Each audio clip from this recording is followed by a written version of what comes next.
So if during your daily life your ego is operating you, who's operating you at night then? Where are these dreams? These Right. dreams come from? Look, at night the dreams, we cannot control our dreams. So that's like one of the areas where this mechanism can operate. But for instance, in the slip of the tongue, also we can say that the regime of the ego is broken for a little while because the person loses control of what they're trying to say. So the shadow, or this compensatory opposite, which is like trying to keep the deceiver in us honest, will try to get through the cracks and the creaks of the regime of the ego, the force that protects the person against seeing these aspects of themselves.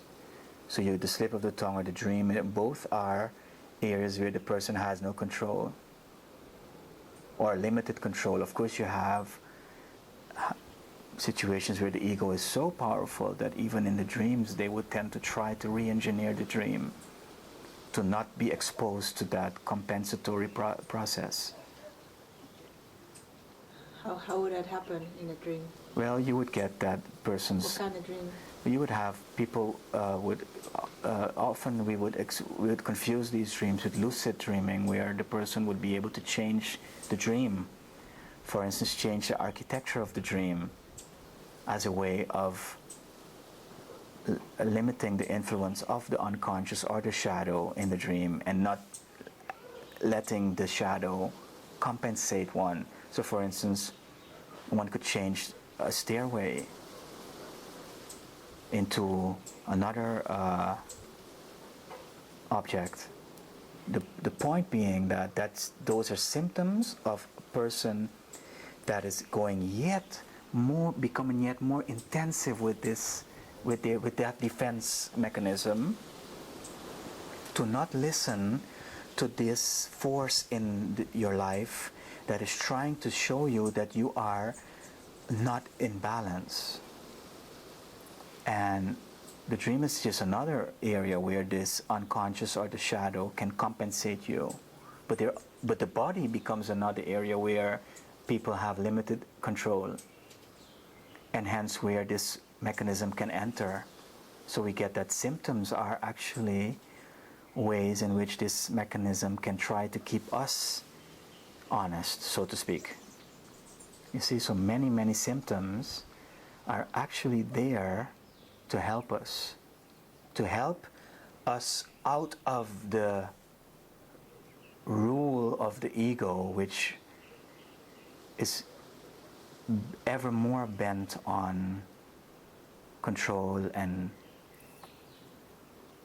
not listening to life.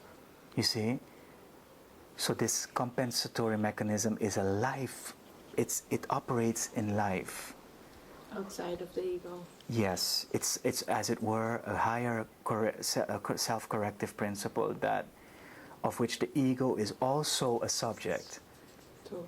Yeah. Yes, and the ego does not want to be a subject to something higher. The ego wants to be the one that is subjecting others. So it's a very difficult process to get the person, the group, or the system to come to a point where they are able to surrender to this higher law, which is there to correct the ego, to correct the conscious, the person. You see, and that's why I am so adamant about this idea, because we see whole systems, not only individuals, whole systems that achieve to disregard these signs and these hints that come to us,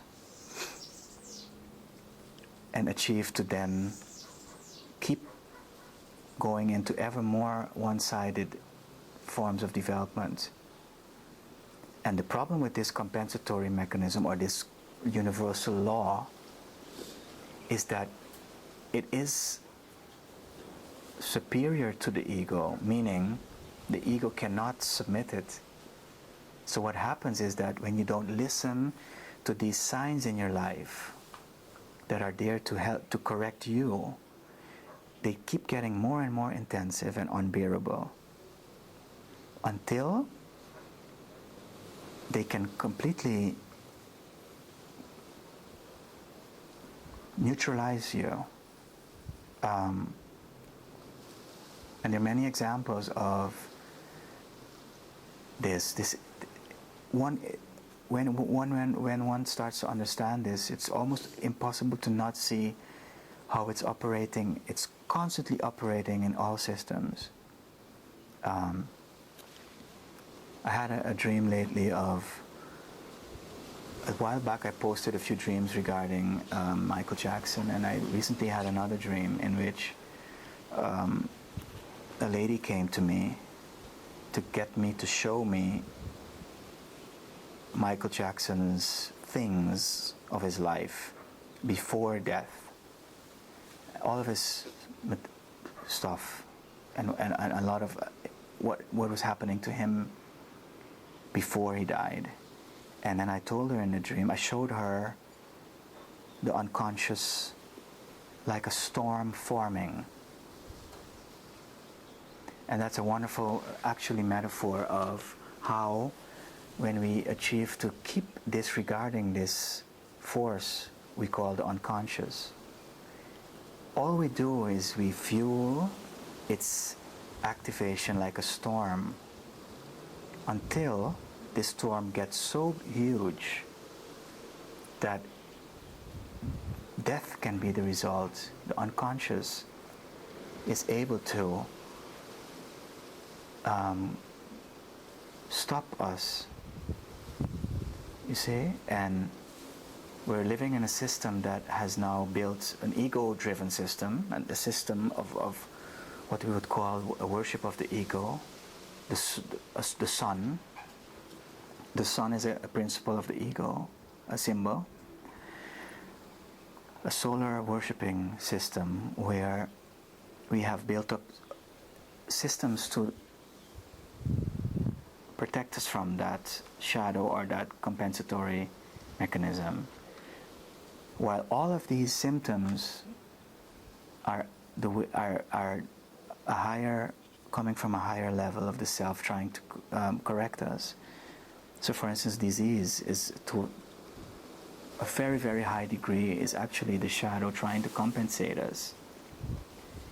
And it's very easy to see that the whole medical system is a way to remove those symptoms, remove the signals of the unconscious, trying to correct the system that is on a very, very dire path. So we have developed a whole societal structure to avoid listening to this corrective mechanism, with as result that all we're doing is conjuring up, stirring up a huge storm in the unconscious, which is able to really stop us in our tracks. There's another example that I recently read about of this the Harvard professor that was arrested, and before this was widely reported in the press, that he shared that before he went to the White House, that he dreamed that he was arrested at the White House.